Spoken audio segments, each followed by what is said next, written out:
خون دینے والے کون اور جلیبی کھانے والے. میں نے آج تک نبی کے نام پہ کوئی کھانا مس نہیں کیا, نبی کے نام پہ آج تک کوئی دعوت مس نہیں کی. جب مجھے کنڈوں پہ بلایا گیا میں کنڈے کھانے گیا, جب مجھے تیجے پہ بلایا گیا سب سے پہلے میں گیا ہوں, اور مرحوم کے نام پہ میں نے 8 لیگ پیس کھائے ہیں, لاتیں کھائی ہیں, لاتیں.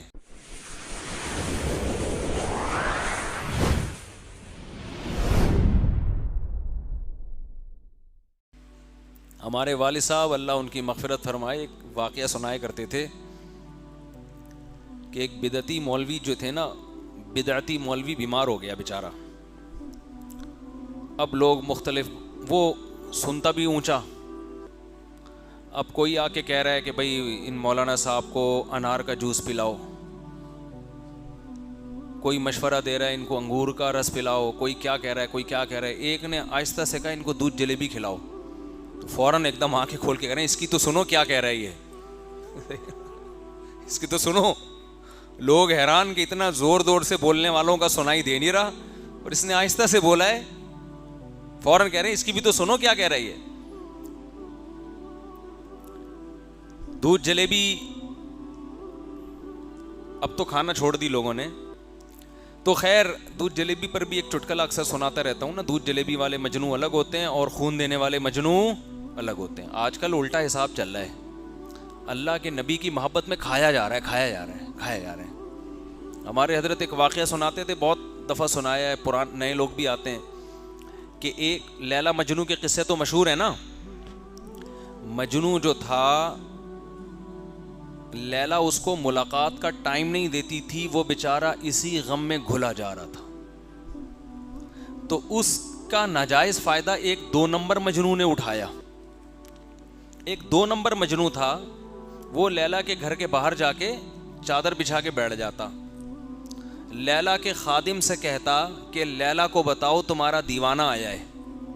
اب پہلے زمانے میں یہ آزادیاں نہیں تھی کہ لیلا اپنے مجنو سے جب چاہے جہاں چاہ کے ڈیٹنگ پوائنٹ بنا لے. کو رکاوٹیں تھیں, ابا کی, بھائی کی, یہ ساری رکاوٹیں.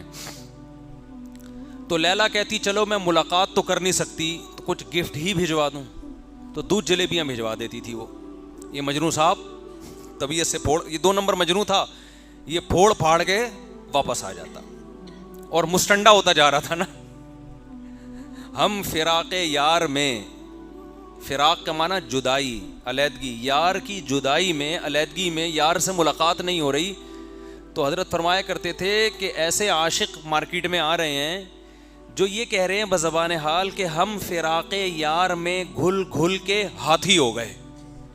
یعنی یار سے علیحدگی میں, جدائی میں, یار کے غم میں, معشوق کے غم میں, بجائے دبلے ہونے کے کیا ہو رہے ہیں, موٹے ہو رہے ہیں.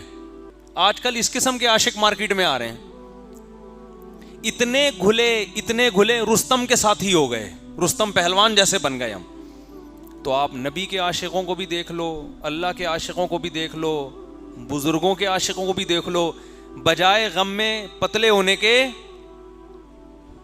پھیلتے جا رہے ہیں. اور کھانے سے, ایک تو قدرتی طور پر لوگوں کا جسم بھاری ہوتا ہے, وہ تو اللہ کی طرف سے. صحابہ میں بھی بعض بہت بھاری جسم کے تھے, بعض دبلے, محدثین میں بھی, یہ تو قدرت کی طرف سے ہے.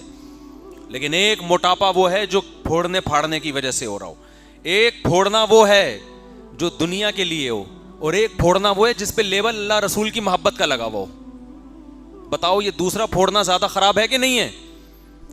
محبوب کی محبت میں کھائے جا رہا ہے. ارے محبت میں تو بھوک لگنا بند ہو جاتی ہے. کہ آج کل مارکیٹ میں جس قسم کے پھر کھانے پینے کے اتنے دھندے. اسلام میں تو کھانے کے 3 موقع ہیں, ایک عید الفطر پہ کھاؤ, ایک عید الاضحیٰ پہ کھاؤ, ایک ولیمے پہ کھاؤ, اور ایک عقیقے پہ کھا لو. 4 مواقع ہیں, عقیقے پہ, عید الاضحیٰ پہ, عید الفطر پہ, اور ولیمے پہ. یہ 4 موقع ہیں کھانے کے اسلام میں. اس کے علاوہ بھوکا رہنا سنت ہے, فاقے سنت ہیں, روزے رکھنا سنت ہے. نبی پیر اور جمعرات کا روزہ رکھتے, ایام 20 کا روزہ رکھتے, اور بعض دفعہ حدیث میں آتے ہیں, امی عائشہ فرماتی ہیں بغیر دن کے تعین کے رکھتے چلے جاتے. اتنے رکھتے کہ ایسا لگے گا کہ آپ ہمیشہ روزہ ہی رکھیں گے, پھر چھوڑنا شروع کرتے تو ایسا لگتا کہ آپ اب روزہ دوبارہ نہیں رکھیں گے, پھر رکھنا شروع کر دیتے. اور جب روزے چھوڑتے بھی تھے تو اتنا کھاتے نہیں تھے جتنا ہم کھاتے ہیں. ناشتے کا اس دور میں تصور نہیں تھا. دوپہر کا کھانا ہوتا تھا 11:30-12 بجے, یہی ناشتہ یہی کھانا. اس کے بعد قیلولہ کرتے تھے, اس کے بعد مغرب کے بعد رات کا کھانا کھاتے تھے. سمجھتے ہو کہ نہیں سمجھتے؟ یہ 2 ٹائم. اور یہ بھی ہمارے نبی کا معمول نہیں تھا. ہمارے نبی کا معمول 1 ٹائم, 1 وقت فاقہ اور 1 وقت کھانا. اور یہ بھی نہیں پتا ہوتا تھا کس وقت فاقہ ہوگا. گھر میں آتے امی عائشہ سے پوچھتے کچھ کھانے کو ہے. ہم جب آتے ہیں تو ہم یہ نہیں پوچھتے کچھ کھانے کو ہے, ہم کہتے کیا کھانے کو ہے. ہمارے مطلب کی چیزیں تو کھائیں گے, نہیں تو کچھ باہر سے منگوائیں گے. کھانا ضرور ہے, آج اچھا نہیں پکا تو چلو نہیں کھانا, یہ نہیں ہو سکتا. ہمارے مطلب کا نہیں پکا تو اب باہر سے آئے گا. پیزا آرڈر کرو بھائی. کھا بھی کیا رہے ہیں یار, برگر جو چیز جس شکل کی ہوتی ہے نا ماہرین کہتے ہیں کہ قدرت نے نا میسج دیا ہوا ہے. جیسے اخروٹ بادام جیسا ہوتا ہے, دماغ جیسا ہوتا ہے, تو اس میں اللہ نے میسج دیا ہے کہ یہ کھاؤ گے تو ڈائریکٹ کھا کر کے کہاں لگے گا؟ دماغ. وہ واقعی بادام آنکھ جیسا ہوتا ہے, بادام آنکھ کے لیے مفید ہے. تو ایک اللہ نے ایک پیغام دیا ہوا ہوتا ہے بہت سے پھلوں کے اندر, بہت سی چیزوں کے اندر. تو برگر کس جیسا ہوتا ہے؟ برگر جیسا ہوتا ہے. تو برگر کھاؤ گے کیسے بن جاؤ گے؟ برگر جیسا. پراٹھے کھاؤ گے کیسے بنو گے؟ پراٹھے کو چبانا مشکل کام ہے. برگر کھاؤ گے تو برگر جیسے ہو جائے گا, جیسے برگر فیملیاں دیکھی ہوں گی آپ نے, جتنا دباؤ دبتا چلا جائے گا, کوئی ریزسٹنس ہے ہی نہیں. تو ہمارے نبی گھر آ کے امی عائشہ سے پوچھتے ہے کہ نہیں ہے کچھ کھانے کو, تو وہ بتاتی ہے تو کھا لیتے, فرماتی نہیں ہے تو اکثر پھر روزے کی نیت کر لیتے کہ چلو بھائی شام تک تو ویسے ہی کچھ نہیں ہے تو روزے کا ثواب کیوں ضائع کریں بھائی. آج دیندار ہونا اور کھانا یہ لازم اور ملزوم ہے. حضرت شیخ الحدیث مولانا زکریا رحمۃ اللہ علیہ سے کسی نے پوچھا کہ حضرت کھانے کے بعد میٹھا تو سنت ہے. انہوں نے کہا کھانا کھانا ہی سنت نہیں ہے, فاقے کرنا سنت ہے. اور ایک چیز کھایا کرتے تھے نبی صلی اللہ علیہ وسلم, کھجور ہے تو صرف کھجور, اسی سے سیر ہونا ہے. یہ نہیں کہ کھجور میں مکھن جیسے ہم لوگ کر رہے ہوتے ہیں, ملائی ملا کے مکھن ملا کے. روٹی ہے تو صرف روٹی, ایک خوراک. دودھ تو صرف دودھ سے. آپ تجربہ کر کے دیکھیں, کبھی شدید بھوک لگی ہو, صرف دودھ سے پیٹ بھریں, بہت مزہ آئے گا. دودھ جزو بدن بنے گا. یہ جو آج کل دودھ پی کے بھی کیلشیم کی کمی پوری نہیں ہو رہی, اس لیے کہ دودھ سے پہلے 2 پراٹھے کھا چکا ہوتا ہے, اس کے بعد کیلشیم کے لیے کیا پی رہا ہوتا ہے؟ دودھ. وہ دودھ پریشان ہوتا ہے کہ جگہ کدھر بناؤں میں, ساری جگہیں تو ڈبل روٹی اور انڈوں نے لے لی ہے, میرے لیے تو کوئی اسپیس چھوڑی نہیں ہے اس نے. تو تباہی کرے گا, وہ دھماکے سے پھٹے گا. تو شدید بھوک کی حالت میں جب بھوک لگی رہی, ہمارے نبی نے کیا پیا ہے؟ دودھ. اور آپ کر کے دیکھیں یہ کام. شدید بھوک جب لگے تو آپ صرف کھجوریں کھائیں, آپ کو نقصان نہیں دیں گی, طاقت آئے گی, توانائی آئے گی باڈی میں. نبی صلی اللہ علیہ وسلم کے سامنے ایک روایت میں آتا ہے دودھ میں شہد ڈال کے پیش کیا گیا, آپ نے منع کر دیا پینے سے. علماء نے اس کی وجہ بیان کی ہے. یہ وجہ نہیں کہ یہ نقصان دہ ہے, یہ وجہ کہ آپ نے دنیا سے بے رغبتی اختیار کی, گویا اس کو گویا عیش و عشرت سمجھا کہ 2 لذتیں ایک ساتھ. شہد بھی اور جائز ہے, پی سکتے ہیں, کوئی گناہ نہیں ہے.